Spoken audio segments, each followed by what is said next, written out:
Apparemment, en ce moment, j'arrive à lire qu'en vlog.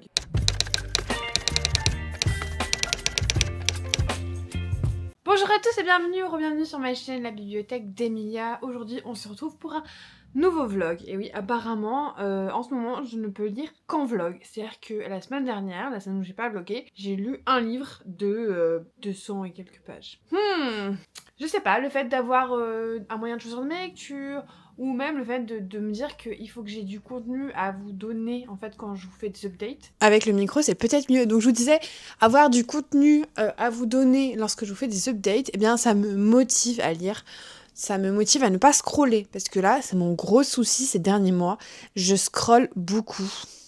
Pour des trucs nuls. Mais bon, vous le savez, j'ai un TDAH. Et du coup, quand je suis dans ces spirales infernales, c'est encore plus difficile pour moi d'en sortir. Donc voilà, je me suis dit que j'allais faire plus de vlogs. Parce qu'il n'y a que comme ça que je lis. Donc, aujourd'hui, on va commencer un vlog. Et la thématique de ce vlog, c'est le challenge de ma copine livromancienne. Donc le challenge The Witch's Readathon, qui est donc un challenge trimestriel qui est basé sur tout ce qui a trait à la sorcellerie. Je vous mets évidemment, encore une fois, en barre d'infos, la vidéo explicative de ma copine livromancienne. Et puis, si jamais ça vous intéresse, la vidéo de ma pile à lire pour son challenge. Son challenge dure du coup 3 mois, mais j'avoue que si possible, même si en ce moment, avec mon rythme de lecture, ça me semble un petit peu compliqué, mais si possible, j'aimerais bien le terminer en avril. Je pense pas que j'arriverai. Mais bon, si je peux le terminer début mai, ce serait pas mal. Pourquoi ? Parce que après, et surtout en juin, parce que mai ça va encore, mais je commence ma pile à lire d'été, donc je veux séparer les deux choses. Au final, tout ça pour vous dire que j'aimerais bien, sur ce vlog, lire des lectures qui rentrent du coup dans son challenge. Et je me suis dit que le plus simple, c'était de prendre une catégorie par menu. Comme ça, c'est plutôt pas mal. On commence donc avec le premier menu, qui est donc l'antre de la sorcière. Pour la première sous-catégorie, la chaumière au fond des bois, j'ai déjà lu quelque chose, c'était la petite boutique du sortilège, donc ça, c'est bon. Il me reste donc Grignoti Grignoton qui grignote ma maison et Prends garde au chat noir. Alors, je vous l'ai dit, ce que je vais mettre en Grignoti Grignoton, c'est la maison des pancakes aux fraises. Et je ne veux pas le lire tout de suite. Je veux le lire en mai et faire un contenu spécial dessus. Donc, cette catégorie, on va laisser de côté. Et on a donc Prends garde au chat noir avec animaux, créatures magiques. Et je me suis arrêtée là, puisque j'ai décidé de lire Le chat qui reliait les âmes au café-pont de Nagi Shimeno, publié chez HarperCollins. C'est de la littérature japonaise, je crois, il me semble, qui rentre dans ce qu'on appelle la healing fiction, donc littérature de guérison, qui est souvent de la littérature japonaise ou coréenne. Ça peut être de la littérature asiatique d'autres pays d'Asie, mais très régulièrement c'est quand même japonaise ou coréenne. Et donc on va avoir des petites histoires qui sont centralisées par un lieu ou un être. Ici c'est donc le café-pont, et on est donc sur des histoires de guérison, sur des histoires de deuil et compagnie. On suit un chat qui vient de décéder malheureusement, mais pour pouvoir faire ses adieux à sa maîtresse une dernière fois, il va devoir aider 5 autres chats à faire la même chose. C'est un cycle sans fin. Bref, c'est un côté un petit peu fantastique. Et il fait 265 pages et c'est écrit très gros, il y a plein de marges, donc je pense que ça se lit très facilement. Je le garderai pour, je pense, la fin de semaine. Tranquille, voilà. Peut-être pour le lire par exemple sur la journée du dimanche ou quelque chose comme ça.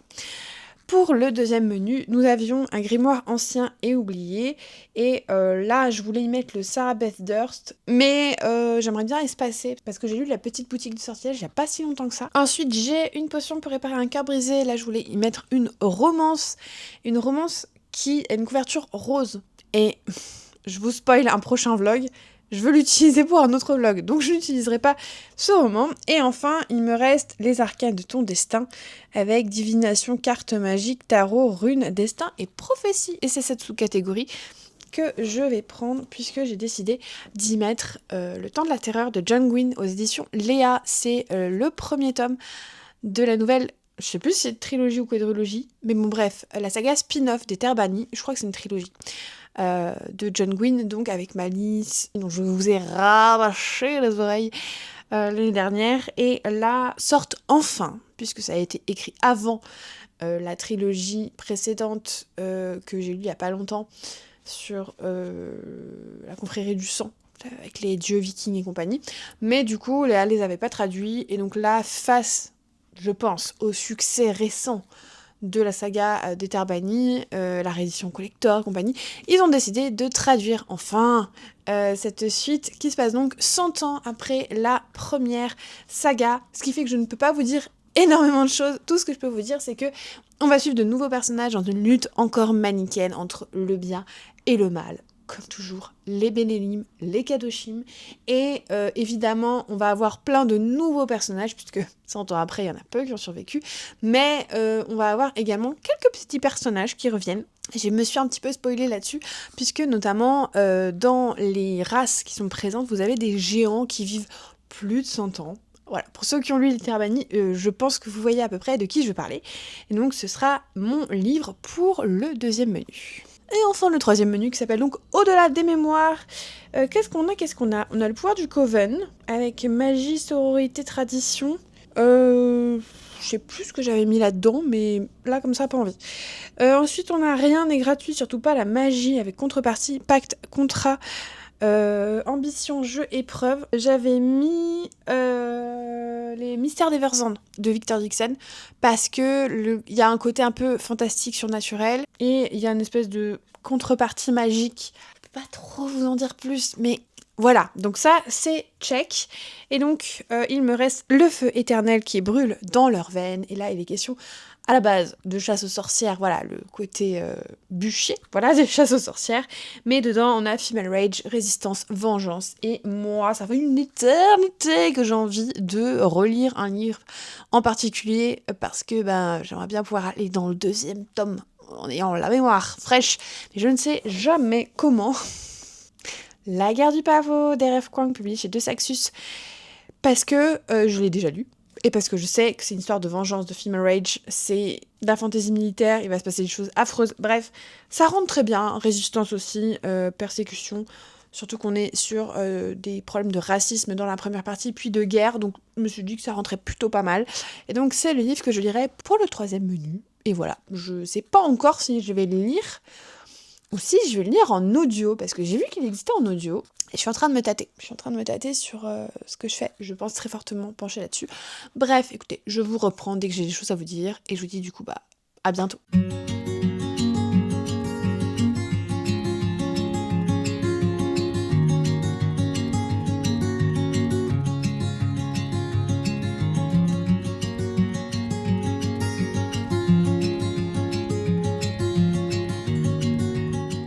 Bonsoir tout le monde, je vous reprends très très rapidement, il est tard, j'avais complètement zappé. On est déjà mercredi, donc il serait temps quand même que je vous fasse un petit update. Alors, déjà je vous rappelle, je crois que c'est le numéro 3, j'avais choisi la relecture du tome 1 de La guerre du pavot de R.F. Kuang, publié chez De Saxus, pour pouvoir me lancer sereinement dans le tome 2. Parce que, pour la petite anecdote, je fais partie du peu de personnes qui ont lu La guerre du pavot quand c'est sorti chez Actes Sud, et en effet, pas trop, c'est pas trop la ligne éditoriale de ce genre de maison d'édition. Alors, ils avaient quand même une branche spécialisée dans tout ce qui est un peu fantasy et tout, mais c'est un livre quand même qui, globalement, je trouve, passait pas mal à la trappe, parce que les lecteurs de fantasy n'allaient pas forcément regarder le catalogue Actes Sud. Donc, en plus, il y avait un souci, parce qu'ils ont fait n'importe quoi avec la couverture. Ils ont whitewash l'héroïne, ce qui fait que, en plus, je crois que l'autrice a refusé de continuer à publier. Enfin, il y avait eu un gros drama comme ça. Moi, j'étais là genre, mais attendez, mais j'ai adoré ce livre, je vais faire comment ? Enfin, je flemme de les lire en anglais, c'est quand même de la fantaisie assez demandeuse. Ça m'aurait un peu... je pense que ça m'aurait encore plus rebuté de le lire en... Enfin, rebuté, c'est pas le mot, mais j'aurais eu encore plus pas le temps de le lire en anglais. Donc, quand finalement un autre éditeur, en l'occurrence de Saxus, a repris les droits, pour le coup, je trouve que ça va un petit peu plus en plus avec leur ligne directrice éditoriale. Ça matche bien avec de Saxus. Donc, très contente. J'ai le tome 1, j'ai le tome 2. Je relis du coup le tome 1, enfin, je le réécoute, puisque là, je l'écoute pour la première fois. Je me suis dit, comment faire pour qu'une relecture soit un petit peu moins redondante et que j'ai pas l'impression de perdre mon temps, parce que c'est souvent ce qui se passe avec les relectures. eh bien j'ai décidé de l'écouter, parce que du coup ça passe tout seul. Voilà, et après s'il me reste 100 pages, je les finirai en physique, mais au moins comme ça, pour l'instant je l'écoute, j'en suis à la page 100.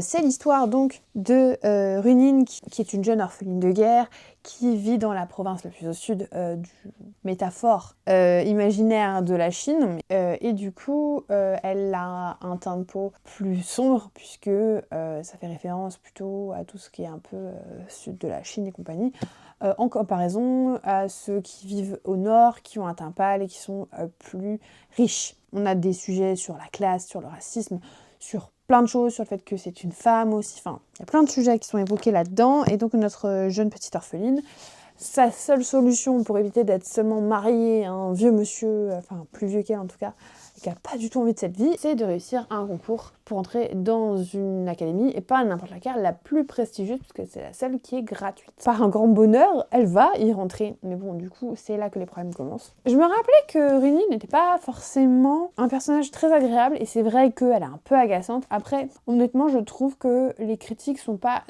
toujours très très fondées sur ce personnage. Oui, elle est un peu agaçante. Après, comme une jeune fille qui a galéré toute sa vie et qui est jeune aussi, rappelons-le. Elle est jeune, hein, donc moi ça me choque pas. Ça me choque pas. J'en ai déjà vu des plus détestables, hein, honnêtement. Mais donc là, on est encore dans la partie académie, puisque ce livre se découpe en deux parties, la partie académie et la partie guerre. Parce que c'est une fantaisie militaire, hein, quand même, il faut le rappeler. C'est quand même marqué dans le titre, guerre, voilà. Donc, bah pour l'instant, ça suit son cours, tranquillou. Et au niveau de ma lecture papier, ça je crois que c'était dans le premier menu du Witches Readathon que j'avais pris Le temps de la terreur de John Gwynne. Et donc là, j'ai pas beaucoup avancé honnêtement.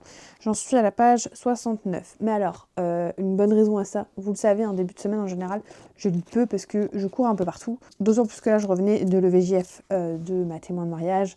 Bref, voilà. Donc là, j'aimerais bien pouvoir bien lire ce soir. Pourquoi ? Parce que demain soir, je ne peux pas lire. Je suis en RP. Vous savez, je vous en ai déjà parlé dans certains vlogs. Je fais avec mon mari et des amis à lui et des personnes avec qui je joue tous les soirs aux jeux vidéo.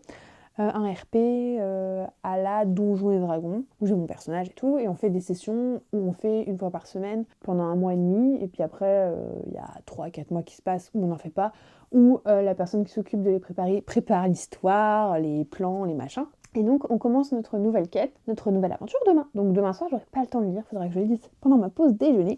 Donc là, j'aimerais bien avancer là-dedans. C'est la suite du coup de la saga Malice, et pour l'instant pas grand chose à dire, on est en train de découvrir les personnages. J'avoue que le fait qu'il y ait un lexique des personnages, c'est quand même hyper pratique, parce que voilà, on s'y perd vite avec John Green, il y a tellement de personnages. Mais voilà, j'aimerais bien me faire une bonne session là de lecture ce soir, et donc je vais vous laisser pour justement faire ça, et je vous dis à demain.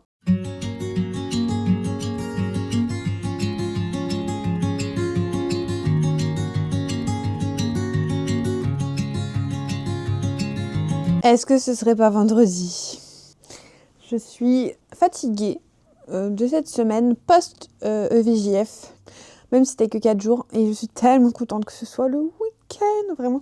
Ça me fait hyper plaisir. Alors oui, pour vous, vous dites peut-être déjà le week-end dans ce vlog, mais en fait, si vous avez suivi mes derniers rythmes de lecture, je lis pas beaucoup la semaine parce que je scrolle, voilà.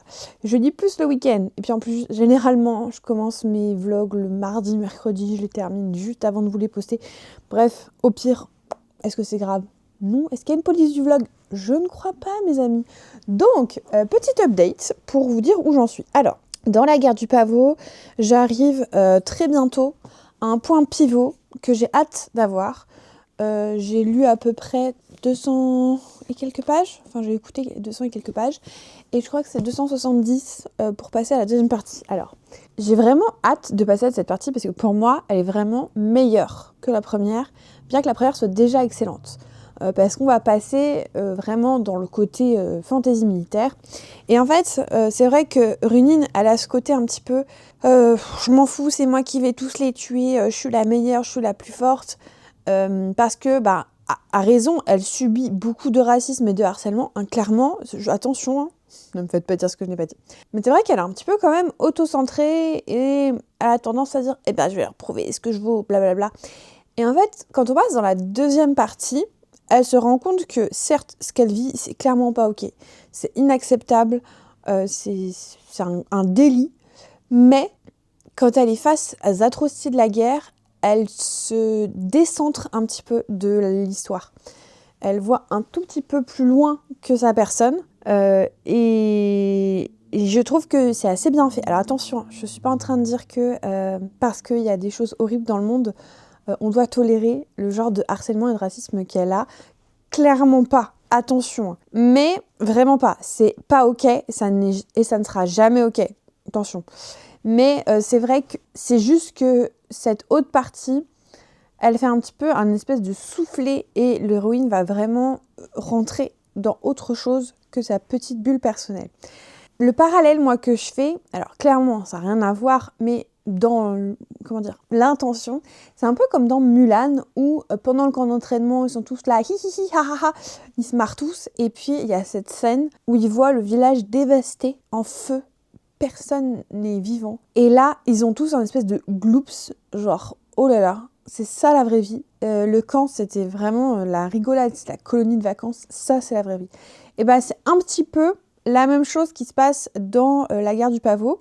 Les critiques, encore une fois, bien que ce que vit l'héroïne est clairement inacceptable, et ça a le don de m'énerver, là, l'espèce de mec là, qui se prend pour un dieu, là, j'ai envie de lui foutre des baffes, son grand rival. Mais c'est vrai que quand on passe dans la partie guerre, dans la partie où elle voit des atrocités, où elle se dit « Waouh, en fait, c'est ça la vie maintenant », et ben ça a une dimension vraiment très poignante. Et je sais que j'avais préféré cette deuxième partie parce que justement c'était hyper poignant, c'était hyper dur et que ça m'avait mis une grosse baffe. Clairement, ça m'avait mis une grosse baffe, surtout qu'on était dans un contexte géopolitique quand je l'ai lu, où deux pays, on va dire, commençaient à se chamailler, si on peut dire ça comme ça.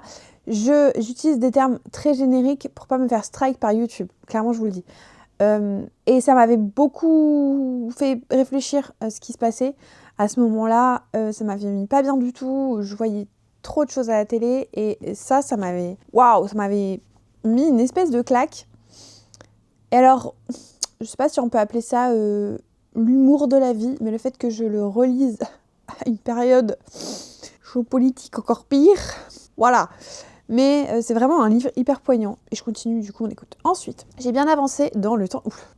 En fait, alors, pour vous expliquer ce qui vient de se passer, je viens de poser ça qui est hyper lourd en plus. C'est un papier très, très épais. Et en fait, j'ai soulevé celui-là et je sais pas pourquoi, je m'attendais à ce qu'il soit beaucoup plus lourd. Du coup, je me le suis presque pris dans la tête avec la force herculéenne que j'ai pour soulever mon livre. J'ai bien avancé parce que je suis à la page 250 sur 400. Voilà. Je vais lire là, donc je pense que demain je pourrais être à 350, c'est faisable. Surtout que ce soir il y a la finale de Dals.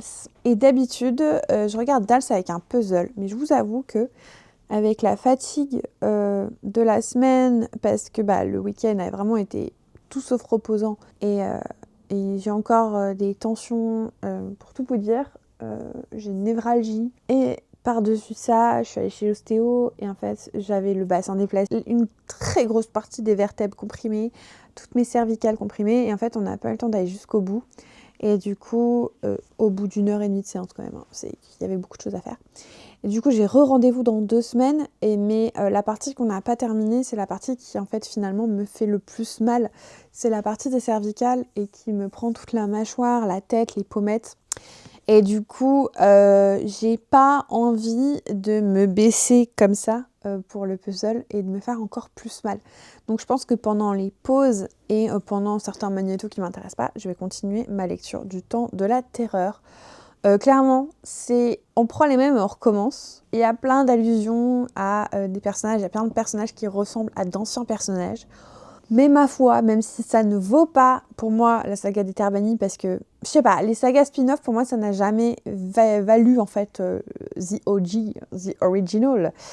Mais c'est hyper agréable de retrouver cet univers vraiment épique de fantasy médiévale. C'est trop chouette. Donc, écoutez, je vais vous laisser, je vais lire un peu. J'attends le mari qui revient avec des burgers. Homme, ramener nourriture. Très important pour le vendredi soir. S'il y a bien une règle que je m'impose en quasi systémique, c'est que quand je suis en week-end, le soir où je suis en week-end, je ne cuisine pas. Alors, soit on va manger dehors, soit ils ramènent à manger, soit j'ai préparé à manger de la veille et j'ai juste à mettre au micro-ondes. Ça arrive rarement, ça arrive seulement quand on se prévoit un resto ou un brunch par exemple dans un restaurant le week-end et que du coup je sais d'avance et je fais en sorte de ne pas avoir à cuisiner. Car qui dit week-end dit relâchement. Et c'est le seul soir où je m'interdis de cuisiner. Voilà, vous savez tout sur mes habitudes. J'espère que vous êtes contents. Donc je vous laisse, j'attends mes burgers et je vous dis à demain.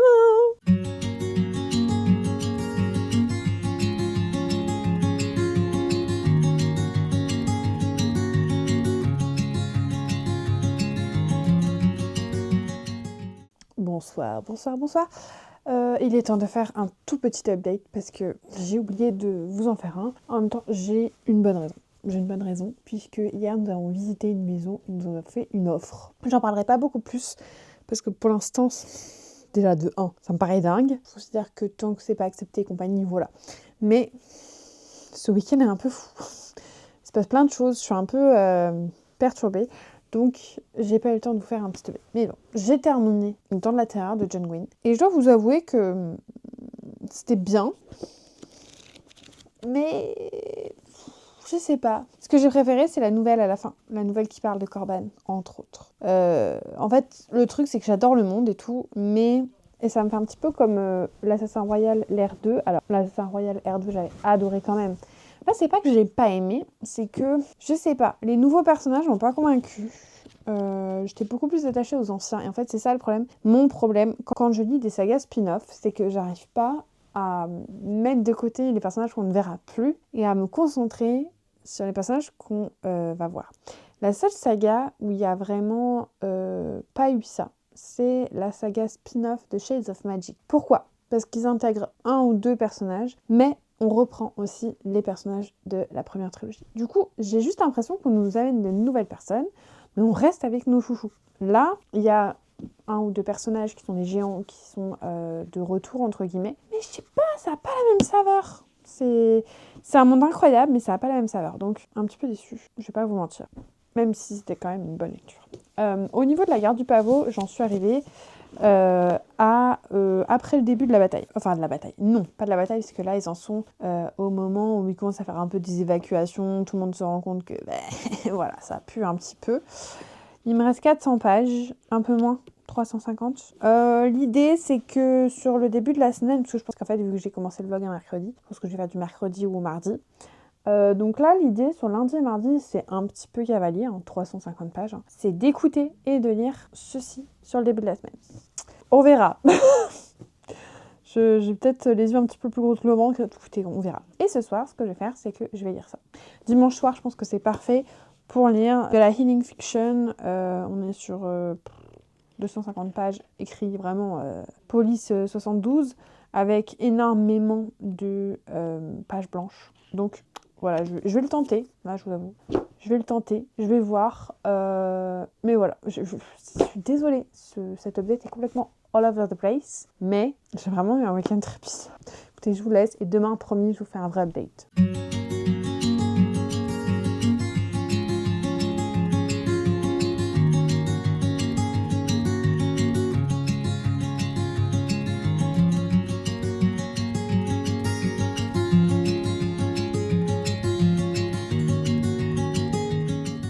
Hello tout le monde, on se retrouve pour un petit update sur ce vlog du coup j'allais dire Tarot Book Challenge, mais non, ce n'est pas le Tarot Book Challenge, c'est le Witch's Readathon de ma copine livromancienne. Alors, pour rappel, j'avais déjà du coup terminé ce livre-là hier. Vraiment, applaudissez-moi s'il vous plaît. J'ai terminé un livre. Je l'ai lu en une seule journée. J'ai lu, une seule soirée du coup, Le chat qui reliait les âmes au Café Pont. En vrai, c'est hyper mignon. On suit vraiment des chats personnifiés, alors qui se comportent pas comme des humains, mais qui ont des réflexions d'humains et qui vont parler comme un humain pourrait parler. Du coup, c'est assez mimes. On est vraiment dans la peau du chat. Et en fait, ce qui se passe, c'est que quand un chat décède, il doit attendre 7 mois pour aller voir son maître décédé pour lui dire au revoir. mais il a une possibilité de le faire plus tôt, et c'est de travailler au Café Pont. Et donc en fait, il va travailler dans ce café, il va avoir des missions, et s'il arrive à réussir 5 missions, et à chaque fois qu'il a une mission, ça lui fait une espèce de tampon en forme de patoune, c'est tellement chou.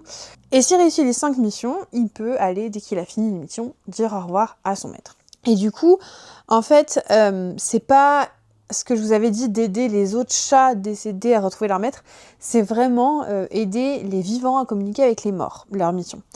Par exemple, il y a une jeune fille qui a une remise, je crois, de diplôme ou un truc comme ça. Et du coup, dans l'univers bleu, comme ils appellent, donc l'univers des âmes, il va aller transporter l'âme de son père et la redéposer dans l'âme d'un vivant, dans le monde vert, pour qu'en gros, il puisse se dire au revoir. Mais c'est pas vraiment un au revoir, c'est plus une phrase, une petite conversation, voilà. En gros, c'est ça, et l'idée, c'est que plus ils font de missions, plus elles sont difficiles. Parce que sinon, tous les chats choisiraient que les missions les plus faciles. C'est en gros la propriétaire du Café Pont, qui a un pont qui est vraiment entre le monde des vivants et le monde des morts, qui va leur attribuer les missions. C'était absolument mignon, mais passé ce côté mignon, j'ai pas été touchée parce que... comment vous expliquer ? On est plus du point de vue du chat que du point de vue des personnes qui sont en deuil. Du coup, lui, le personnage principal, le chat, n'est pas en deuil. Enfin, c'est lui qui est mort, mais je sais pas comment vous expliquer. J'ai trouvé que c'était un petit peu en surface au niveau de l'émotion. Alors moi, dans ces livres, ce que j'attends, c'est pleurer comme une madeleine. Vraiment, c'est mes livres exutoires pour tout déverser, pour tout... Voilà. Et là, j'avoue que c'était choupi, mais ça s'arrêtait là. C'était pas... Voilà, ça m'a pas transcendé et ça m'a pas fait ressortir des émotions plus. C'était quand même marrant parce que c'est quand même assez original par rapport à ce que je lis d'habitude. Le fait d'être ce petit chat qui se balade comme ça entre les deux mondes. Mais ça manquait d'émotions. Ça manquait clairement d'émotions. C'est dommage parce que c'était sympa comme lecture, mais ça manquait d'un petit truc. Donc voilà, tout simplement. Et j'ai continué... Oula, j'ai encore failli me donner un coup tellement il est lourd. J'ai continué mon écoute de La Gare du Pavot d'R.F. Kuang. J'en suis à la page 350 ou 360. Il me reste un peu moins de 300 pages. Ce soir, j'ai prévu une grosse session lecture, donc j'aimerais bien le finir demain soir. Je sais que ça paraît fou pour certaines personnes, sachant qu'en plus, j'ai un rythme de lecture naze en ce moment. Mais je vous rappelle que j'ai quand même lu quasiment 300 pages. Bon, certes, c'était écrit gros. Hier soir... Je l'écoute aussi en audio, et surtout, on arrive dans ma partie préférée, la guerre. Donc, je me dis, en vrai, ça peut le faire. En plus, c'est vrai que c'est écrit gros aussi, il y a des illustrations et tout. En vrai, je vous jure, je suis capable de y arriver. Je me challenge. Je vais faire comme je faisais avant, et ça fait longtemps que je le fais plus, et c'est pour ça aussi que je pense, je scrolle, je vais laisser mon téléphone sur le bureau de mon mari. Et surtout, une fois qu'on a terminé de manger, que mes affaires sont prêtes pour demain, je ne travaille plus. J'arrête, stop. Que vous dire, je vais peut-être vous laisser, parce qu'il faudrait que je fasse du montage sur ce vlog-là, et surtout que j'aille me laver les cheveux, parce que hier j'ai complètement zappé, et du coup, ce serait bien que je le fasse ce soir. Donc bah écoutez, je vais vous laisser, et je vais essayer de bien dégommer la castagne de la Gare du Pavot, parce que c'est vraiment ma partie préférée. Je suis contente d'y être là. Là, ça y est, elle est dans le camp, avec le reste de l'armée et tout. Ça me donne bien envie tout ça. Donc bah écoutez, je vous laisse, et je vous dis à demain.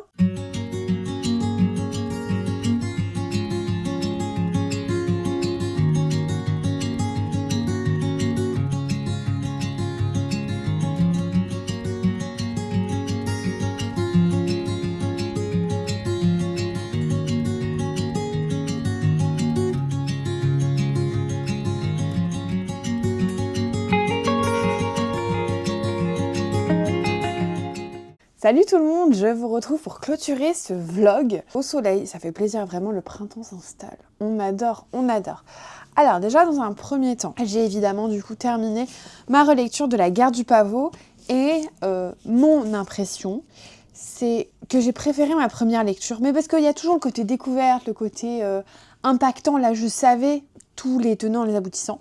Donc, moins un coup de cœur que la première fois, mais par contre c'est une excellente lecture, vraiment je vous recommande cette saga, enfin du moins ce tome-là, qui est incroyable. Et ce qui est cool, c'est que du coup, je vais pouvoir, alors pas tout de suite, je vais me laisser un petit temps quand même pour lire autre chose, mais je vais pouvoir lire le 2e tome. J'aimerais bien le lire avant fin mai, parce que après je vais passer sur ma pile à lire de l'été. Mais bon, je pense qu'en mai, c'est large faisable. J'ai quand même passé un très bon moment. Je l'ai écouté et lu en alternative. Je l'ai écouté toute la semaine et les 2 derniers soirs, je l'ai lu aussi pour le terminer. Et franchement, vraiment, c'est un roman très très impactant, c'est un roman très important. Et en fait, quand je l'avais lu, j'avais pas encore vu les retours, parce qu'il n'y en avait pas beaucoup. Et c'est vrai que j'ai eu beaucoup plus de retours après l'avoir lu. Et notamment sur la personnalité un peu agaçante de Rounin. C'est vrai que sur le moment, je n'avais pas trop compris, parce que moi, ça m'avait pas...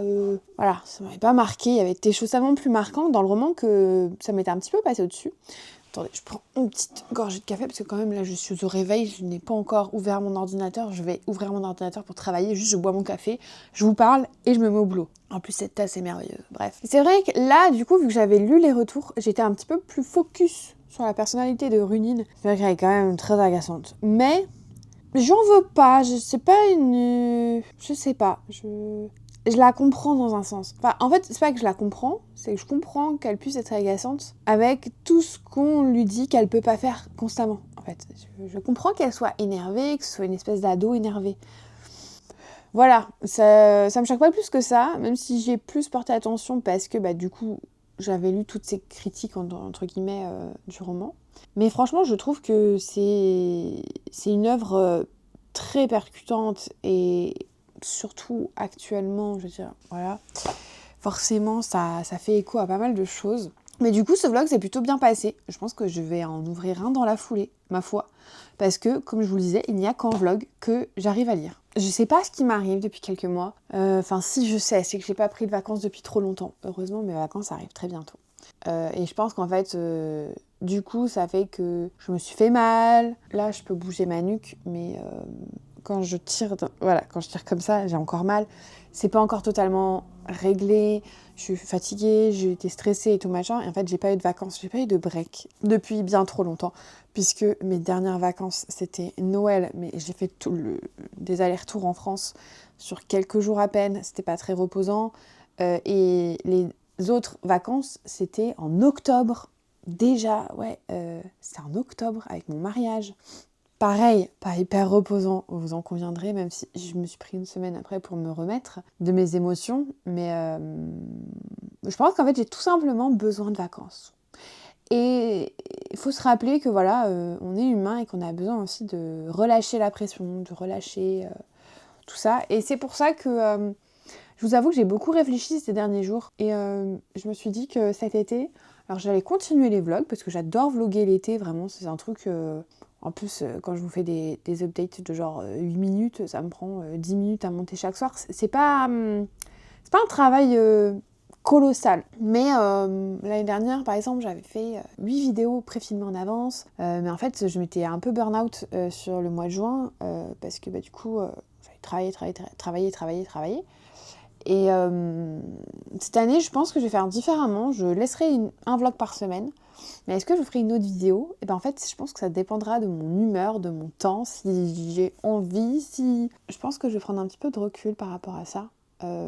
Je vous remercie évidemment de suivre mes vidéos, de commenter, d'être un soutien vraiment au quotidien. C'est assez fou, c'est hyper chouette, vraiment. Mais je pense que j'ai besoin de prendre le temps de faire d'autres choses aussi. Et pas que ça. Et ces derniers temps, avec le boulot et tout machin, j'ai pas réussi à ni avoir le temps, ni avoir l'envie de bien lire, alors que c'est tellement mon plaisir que du coup j'ai envie de retrouver ça. Donc voilà, je vous le dis officiellement, cet été, il y aura des vlogs, mais il n'y aura pas forcément de vidéos en plus, vidéos face cam.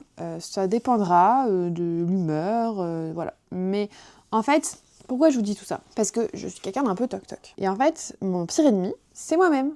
Je me fixe des objectifs inatteignables que personne ne me demande. Je suis la seule à me les fixer. Et du coup, je me mets la pression, je me dévalorise constamment parce que c'est dur de réussir ces objectifs que, je vous rappelle, sont tous pour la plupart quasi inatteignables. Donc là, en fait, c'est un contrat moral entre vous et moi où je vous annonce déjà que je ferai qu'une vidéo par semaine en été. Et du coup, de vous l'avoir dit, eh bien, ça décharge mentalement. Et puis, dans un sens, je peux pas revenir en arrière. Une fois que je l'ai dit, voilà, c'est terminé. Vous allez me prendre pour une zinzin, au final. Mais c'est juste que voilà, j'ai besoin de moi à moi, et en fait de moi à moi, c'est de moi à vous, de me tenir responsable de mes paroles et de vous dire que je vais lever le pied. Alors, pas tout de suite, hein, mais... Enfin, pas tout de suite. Si jamais en mai j'en ai besoin aussi, je le ferai. Voilà. Au final, tout ça pour dire que mon planning va être un petit peu moins... voilà. Parce que ça fait quand même combien d'années des années que je vous fais 2 vidéos par semaine systématiquement. Je pense que là, j'ai besoin de relâcher un petit peu. Pas tout arrêter, hein, attention, je n'arrête pas, mais relâcher un peu. Bref, tout ça pour vous dire, pour conclure ce vlog, j'avais pas du tout prévu de faire ça, mais je vous dis, c'est le matin, et je pense qu'en fait, en me levant, je dis un petit peu ce que je pense. Donc, let's go. Pour le challenge d'Aurélie, j'avais déjà lu 2 livres, là j'en ai eu 3, donc j'ai lu 5 livres sur les 9 des catégories de son challenge, il me reste donc 4. Je pense que j'en lirai 3 avant la fin du mois et que je garderai juste celui que je veux spécifiquement pour un vlog en mai, pour mai. Là je sais pas du tout ce que je vais faire comme vlog à la suite. Mais je vais peut-être prendre mon café et prendre le temps d'y réfléchir surtout. Pour rappel, du coup, dans les 3 livres que j'ai lus, eh bien écoutez, le meilleur c'était La guerre du pavot. Mais en même temps, c'était tellement un banger déjà. Je pense qu'ensuite ce sera Le temps de la terreur de John Gwynne. C'était un bon roman, mais malheureusement, les anciens personnages me manquent trop. Et du coup, il y a toujours cet effet deuxième saga que j'ai toujours un peu du mal. Je me dis toujours que j'en veux plus de l'univers et tout machin, mais que dès qu'on change les personnages, eh ben, il me manque et j'arrête pas de comparer. Et malheureusement, ça le fait pas très souvent pour moi. La seule exception, c'est l'Assassin Royal, mais et encore parce que ma saga préférée de l'Assassin Royal, ça reste la première ère. Et ensuite, Le chat qui reliait les âmes au café pont de Nagui Shimeno. C'était un livre de healing fiction absolument mignon, absolument choupinou, avec des petites patounes de chat partout. Malheureusement, le fait d'être dans ce côté un peu kawaii, un peu chat et tout, eh bien, ça m'a coupé l'émotion des histoires qui d'habitude me font pleurer comme une madeleine. Donc voilà, c'était bien, mais clairement pas mémorable et sans plus. J'espère que ce vlog vous aura plu. Merci de rester jusqu'au bout. Si vous êtes toujours là, n'hésitez pas à mettre un petit emoji de fraise comme ma jolie tasse. Et puis je vous remercie évidemment de votre soutien vidéo après vidéo. Si vous n'êtes toujours pas abonné, n'hésitez pas à le faire. Si vous aimez les vlogs notamment, puisqu'il va y en avoir encore plus que prévu, puisque je ne lis plus qu'en vlog, mais écoutez ma foi. Si vous souhaitez soutenir ma chaîne, un petit commentaire, un pouce en l'air, ce serait hyper apprécié. Et puis évidemment, moi en attendant la prochaine vidéo, je vous souhaite de merveilleuses lectures et je vous fais des bisous!